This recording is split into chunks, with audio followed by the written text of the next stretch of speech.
Isang umaga, gulat na gulat ako sa nabasa ko. Nag-chat yung supporter namin from Italy. Ilang araw na lang daw sila dito sa Pilipinas. Kaya naman susulitin daw nila na kasama kami. Gagala at kakain daw kami sa mga sosyal. Inaantay na nga daw nila kami sa labas. Kaya nagmadali akong pumasok ng kwarto. At naghanap ako ng susuotin ko. Kaya susuotin ko na pinakamaganda kong damit. Tenen! Hindi naman siguro halata na hindi kami naligo. Kasi binasa akong buhok ko at nagpabango naman ako. Parehas pala kami ng damit ni Boy Ubo.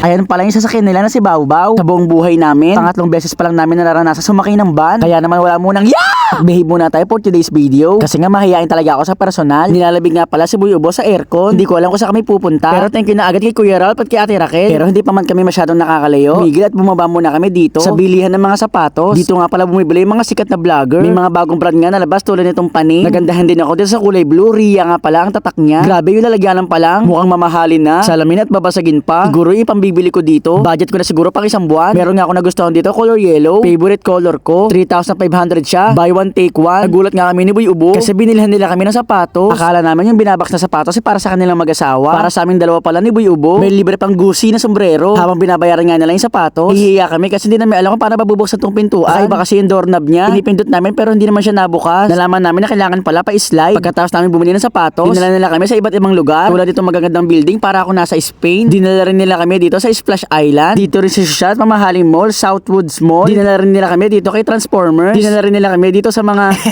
kaya naman napagod at nagutom kami. Kaya naman dinala nila kami dito sa Orama Korea. Eat all you can na sushi. Malapit na magpasko dito kasi umiilaw na yung mga cherry blossom. Grabe, sobrang dami nga nilang in-order. Sa buong buhay namin, ngayon lang namin mararanasan to. Mukhang masisira na naman ang diet ko. Gusto rin daw kasi nila kahit papano. Magkalaman-laman daw si Boy Ubo. Para daw pumugit, magkajowa na. Pakiramdam namin ang special namin. Kasama pa namin si Chef Manuel, may-ari nitong restaurant. Isa-isa ko na nga palang tinikman yung mga sushi. Meron din dito mga hipon tsaka mga pansit. Ang sarap nga din ng spring roll, lalo na yung sausawan. Meron din salad para sa mga veterinarya. Grabe ang busog ko dito. Yung kinain namin para pang isang linggo na. Kumuha na nga pala ako ng kutsara tinidor. Di kasi ako marunong mag-chopstick. Halos 100 pieces na sushi yata na order namin. Umabot nga pala ng 2,400 yung bill namin. At grabe, wala na kaming binayaran. Grabe, may Gcash pala sa Italy. At sila nagbayad na kinain namin. Kaya para sa mga supporter namin sa Italy, thank you kay Ate Carol, kay Ate Lani, kay Ate Raquel, at kay Ate Shirley. Road naman namin pinuntahan na itong Starbucks. Grabe, pinaranas talaga nila sa amin. Yung kahit pa paano makapunta sa mga sosyal na lugar. Hindi ko nga alam kung ano ordering ko. Buti na nga lang may picture. Pinili ko nga pala yung kulay green. Buti na lang kasama namin sila. Kasi kung kami lang to, hindi namin alam kung paano o-order. Tinanong nga kami kung anong size ang gusto namin. Sabi ko yung gitnang baso. Grande pala ang tawag doon. Bawal siguro banggitin yung pangalan na Ubo dito sa Starbucks. Boy Ubo kasi sinabi namin pangalan. Pero Boy lang yung tinatawag. Ito pala in order ko. Matcha kasi siya lang yung pinakamadaling basahin. Siyempre bago ko inumin to, mag-picture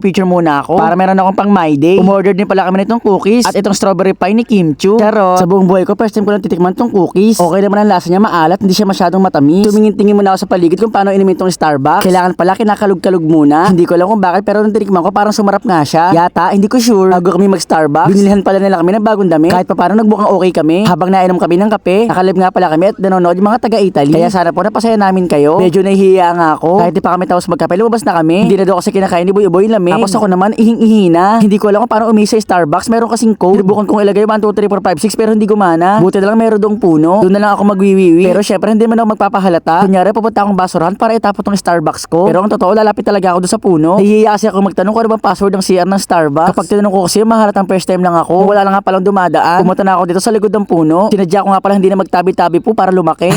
Charot! Hindi pa ako umihi dyan, joke-joke lang yun.